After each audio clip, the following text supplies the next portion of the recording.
வணக்கம். நீங்கள் இணைந்திருப்பது வடக்கின் குரல் செய்திகளுடன். அமைச்சர் விஜித் மற்றும் ஈரான் தூதுவரிடையே கலந்துரையாடல்.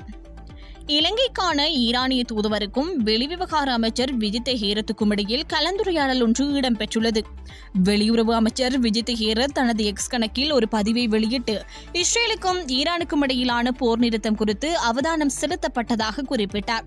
இந்த கலந்துரையாடலின் போது பிராந்திய அமைதி மற்றும் ஸ்திரத்தன்மைக்கான தொடர்ச்சியான ராஜதந்திர முயற்சிகளின் முக்கியத்துவம் குறித்து ஈரானிய தூதுவரிடம் வலியுறுத்தப்பட்டதாக அமைச்சர் குறிப்பிட்டார்.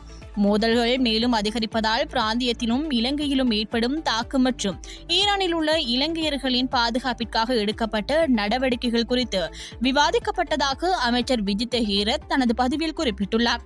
இதற்கிடையில் இஸ்ரேல் மற்றும் ஈரான் இடையேயான பேச்சுவார்த்தை அடுத்த வாரம் நடைபெறும் என்று அமெரிக்க ஜனாதிபதி டொனால்டு டிரம்ப் அறிவித்துள்ளார். குறித்த கலந்துரையாடலுக்கு பிறகு ஒப்பந்தம் ஒன்று கையெழுத்தாகலாம் என்றும் அமெரிக்க ஜனாதிபதி குறிப்பிட்டார். உயர் போலீஸ் அதிகாரிகள் பலருக்கு இடமாற்றம் மற்றும் நியமனங்கள். பிரதி போலீஸ் அதிபர்கள் 9 பேர், சிரேஷ்ட போலீஸ் அத்தியட்சகர்கள் 16 பேர் உள்ளடங்கலாக 32 போலீஸ் அதிகாரிகள் உடல் அமலுக்கு வரும் வகையில் இடமாற்றம் செய்யப்பட்டுள்ளனர்.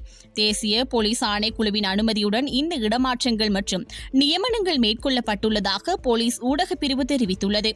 அதற்கமைய மத்திய குற்றப்புலனாய்வு பிரிவுக்கு பொறுப்பான பிரதி போலீஸ் மா அதிபராக பணியாற்றி வந்த நிகால் தல்துவ மொனராகலை மாவட்டத்திற்கு பொறுப்பான பிரதி போலீஸ் மா அதிபராக இடமாற்றம் செய்யப்பட்டுள்ளார். தற்போது ஊழியர் சபையின் பிரதி போலீஸ் மா அதிபராக பணியாற்றி வரும் ஜேஆர் டயர்ஸ் அந்த பதவிக்கு மேலதிகமாக மத்திய குற்றப்புலனாய்வு பிரிவுக்கு பொறுப்பான பிரதி போலீஸ் மா அதிபராக நியமிக்கப்பட்டுள்ளார்.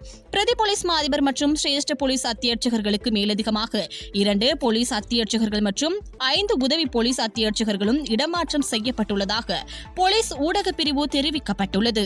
யாழ் சென்ற எரிபொருள் தாங்கி கிளிநொச்சியில் விபத்து, ஓடிச் சென்று பெரல்களில் நிரப்பிய மக்கள்.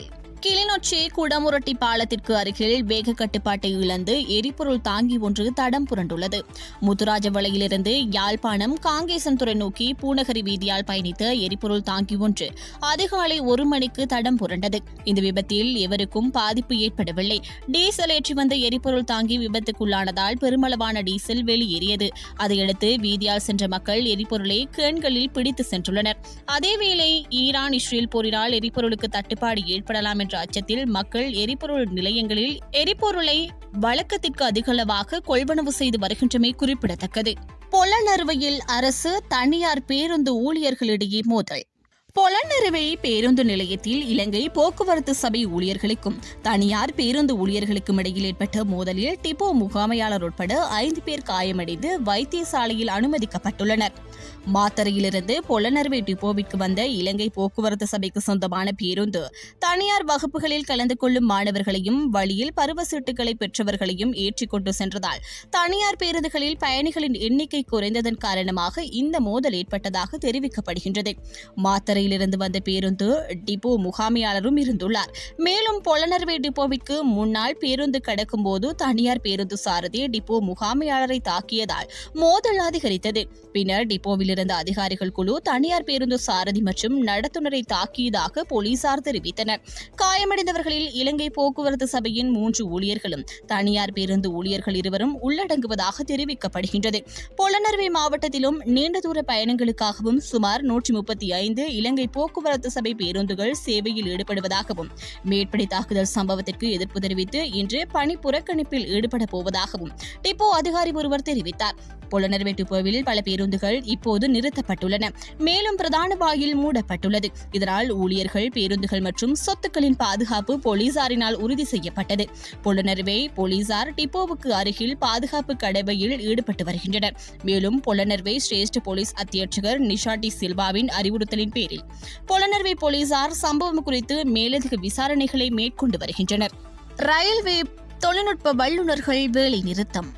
மேலதிக நேர பிரச்சினையை முன்வைத்து ரயில்வே தொழில்நுட்ப வல்லுநர்கள் மற்றும் ரயில்வே தொழில்நுட்ப உதவியாளர்கள் இன்று காலை முதல் அடையாள வேலைநிறுத்தத்தில் ஈடுபட திட்டமிட்டுள்ளனர். அதன்படி இன்று காலை 7 மணி முதல் 24 மணி நேர அடையாள வேலைநிறுத்த போராட்டத்தை முன்னெடுத்துள்ளதாக இலங்கை பொதுஜன ரயில்வே ஊழியர் சங்கத்தின் செயலாளர் நதீர மனோஜ் தெரிவித்தார். தங்கள் பிரச்சினை குறித்து அதிகாரிகளுக்கு தெரிவிக்கப்பட்ட போதிலும் இதுவரை எந்த தீர்வும் கிடைக்கவில்லை என்றும் அவர் சுட்டிக்காட்டியுள்ளார். இத்துடன் இத்துடன் வடக்கின் குரல் செய்திகள் நிறைவுக்கு வருகின்றது. தொடர்ந்தும் வடக்கின் குரல் செய்திகளோடு இணைந்திருங்கள். வணக்கம்.